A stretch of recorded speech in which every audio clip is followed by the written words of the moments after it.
একটা নতুন কার্ড সূচনা করতেছি, সেটা হলো লাল কার্ড। এটা হলো পরবর্তীতে এই কার্ডগুলো যখন ব্যর্থ হবে আমরা লাল কার্ডটা সূচনা করব মাঠের মধ্যে।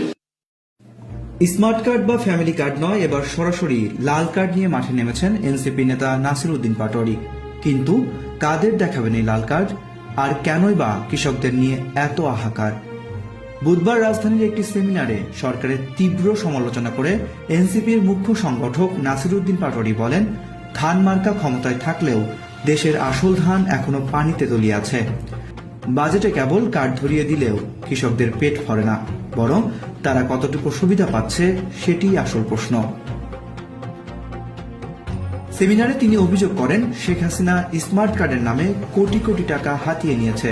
এখন আবার নতুন করে খাল কাটার প্রকল্প, ফ্যামিলি কার্ড আর কৃষক কার্ডের নামে নতুন নাটক শুরু হয়েছে। নাসির উদ্দিন পাটোয়ারি স্পষ্টভাবে হুঁশিয়ারি দিয়ে বলেন, আমরাও কার্ড এনেছি, লাল কার্ড।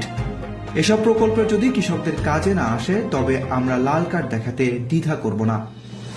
নাসির উদ্দিন পাটোয়ারি আরো দাবি করেন, বর্তমান সরকার নির্বাচনের আগে ভারতের কাছে নিজেদের মেরুদণ্ড বিক্রি করে দিয়ে এসেছে, যার ফলে জাতীয় স্বার্থে কোনো শক্তিশালী প্রতিবাদ তারা জানাতে পারছে না। একই অনুষ্ঠানে এনসিপির মুখ্য আহ্বায়ক সরওয়ার তুষার বলেন, নির্বাচনের আগে ন্যায্য মূল্যের প্রতিশ্রুতি দিলেও বর্তমানে কৃষকরা তাদের উৎপাদন খরচ তুলতে পারছেন না।